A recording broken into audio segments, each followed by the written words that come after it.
Physical gaming is dying. The days of lining up at a midnight launch are over, and the launch of Grand Theft Auto 6 may just be the final nail in the coffin for truly owning the games that you buy. Hi, I'm Matt. I'd like to talk about video games, pop culture, and pretty much anything else that piques my interest. Now, I know that this all sounds very dramatic, the end is near and such, but this isn't an issue that just popped out of nowhere. This has been a growing concern in the gaming community for years now. I'm a big video game collector. I've amassed nearly 400 video games that sit on my shelves, and I have loved every single second of playing them. Maybe I've only played around half the games that I own, but that's beside the point. I know I'm not the only collector out there. There are people who own thousands of games more than I do. And there's a growing concern for a lot of us that the days of having physical games on modern consoles is coming to an end. So today, let's talk about that concern. Let's talk all about digital gaming. How it started, how it's grown, and how Grand Theft Auto 6 may have just sealed its fate. Digital gaming has been around for, honestly, longer than most people think. Games like Half-Life 2 had physical discs. It required 5 of them, but it also required users to download Steam, which was brand new at the time of release. So many people with no internet connection weren't able to play the game at all. And as the years and generations of gaming went on, the reliance of digital games began to grow. During the Xbox 360 and PS3 generations, DLC and downloadable game updates and installs became a common practice. And while having games fully included on the disc was still typical, players often found themselves needing to download big fixes or additional content before they can get to experience the game as it was intended. By the time that the Xbox One and PS4 launched, we were at the point where games just straight up weren't even being fully included on the discs, and the industry relied on digital games more than ever. The Master Chief Collection required a massive day one update to access a large chunk of its content. Digital games like Fortnite and PlayerUnknown Battlegrounds became very common in the gaming space and made players even more likely to gravitate towards digital storefronts instead of picking up a game physically.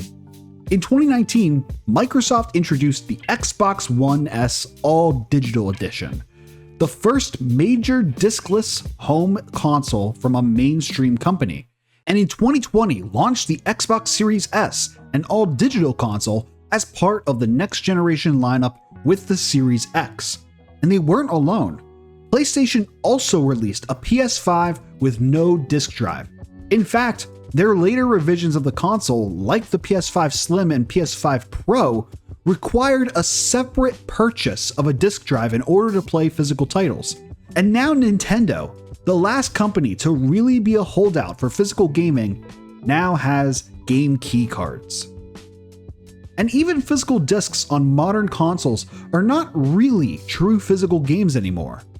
These games are more like physical products, like entitlements for those of us who bought them to allow us to download and play these games.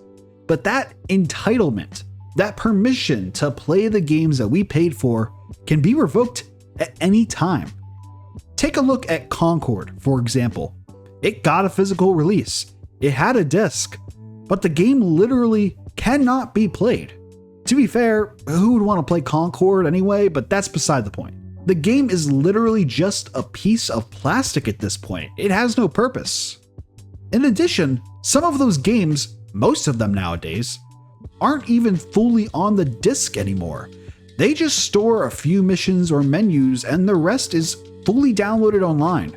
A lot of this has to do with file sizes being so large that they can't even fit on the discs. But there have been countless times that companies put the bare minimum on the disc and just required you to download everything else. Now, to be fair, there is definitely a convenience to owning games digitally. Not having to go to the store to pick them up, not having to rummage through your collection of games and discs just to play the thing.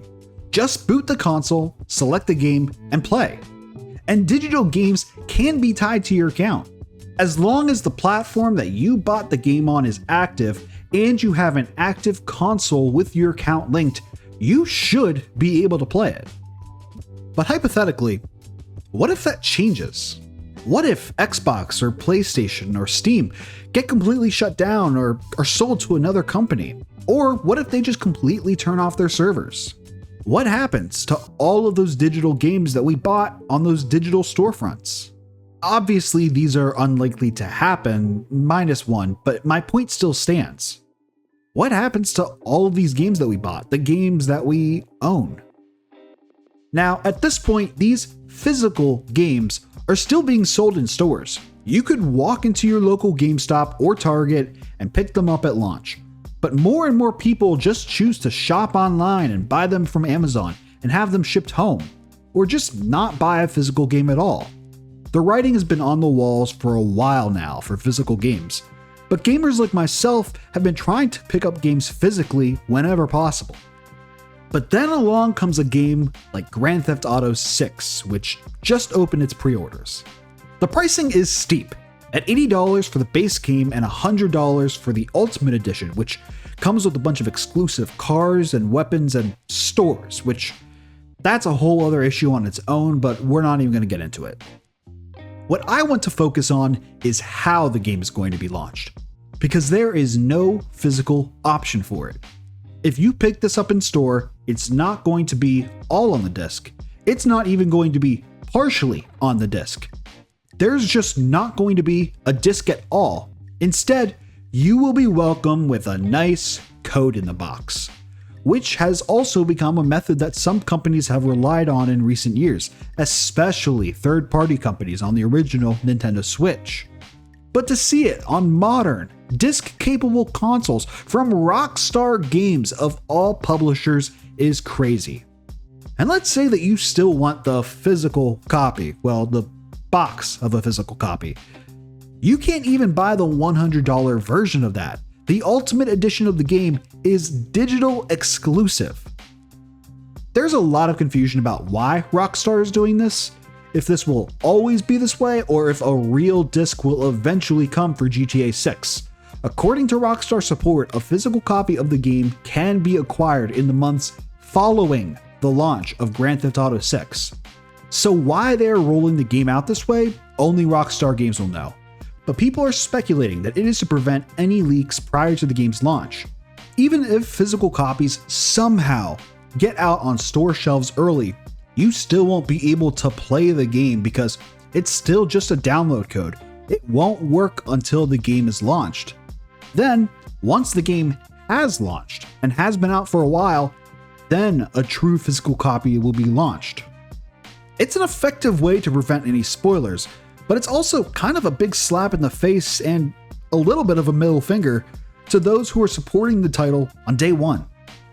Growing up, it felt like there was a new game every 6 months that was so big, so hyped, that everyone wanted to be in line to pick it up at midnight. Halo 3, Modern Warfare, or Black Ops, Skyrim. Even GTA 5 was a huge midnight launch. So I've been told. I wasn't allowed to go do that when I was a kid. Thanks, Mom. But now, everything is digital. There is no lining outside of GameStop. Instead, we just hit the download button on our consoles and wait for it to finish. Now, going to these big midnight launches for video games feel like a once-in-a-generation experience.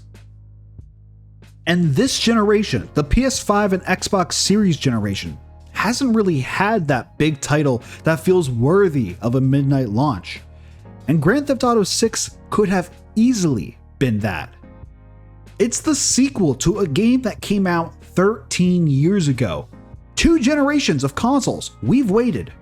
It's the sequel to one of the top 3 selling video games of all time.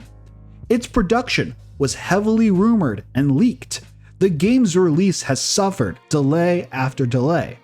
The game's first trailer has broken records in how many views it has. Hell, the cover art reveal alone has over 12 million views on YouTube.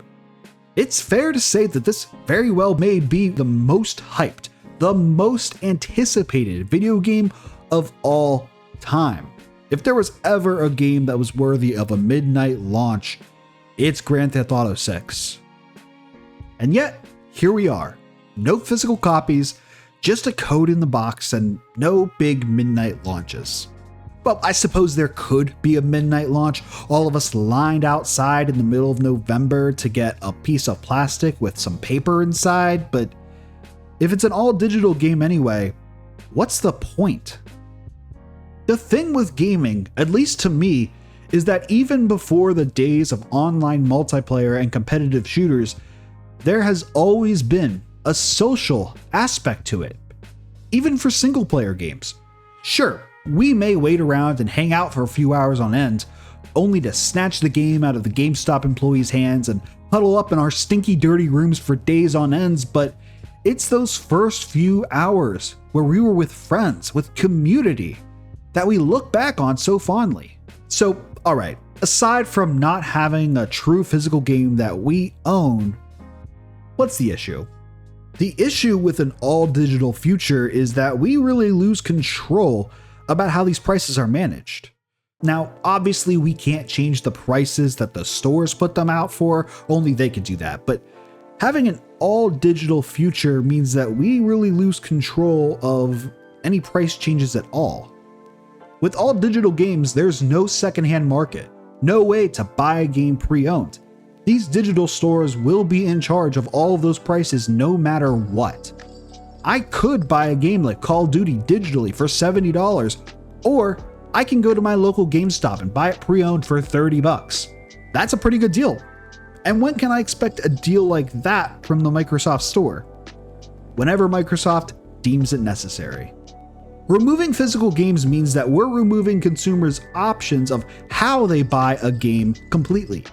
So where does GTA 6 fit into all this? Why is this the final nail in the coffin?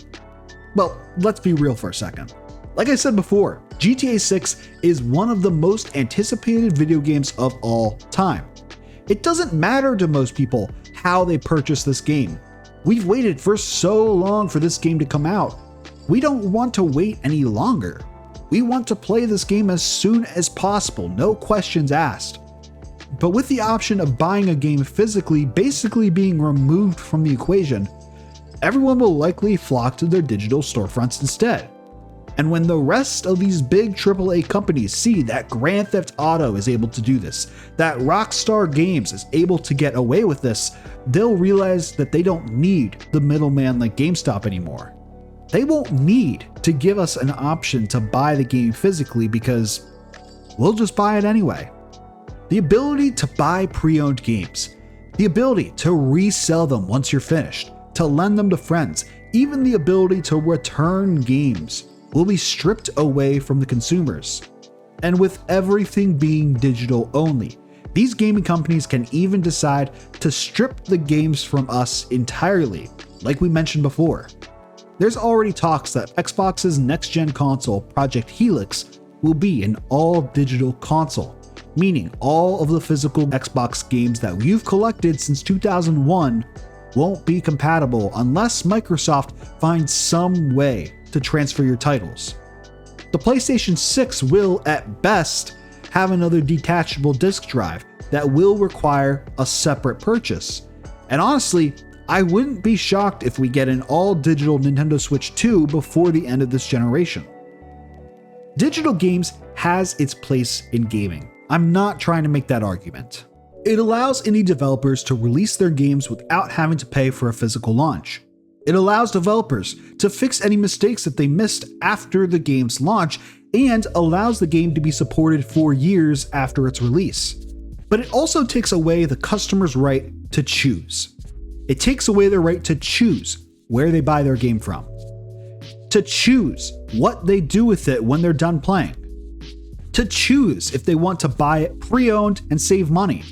And yes, it takes away their right to actually own the game that they are buying. To me, that's dangerous. To me, it's not right. And for Rockstar to take part in that inability to choose really sets a bad precedent for other companies out there.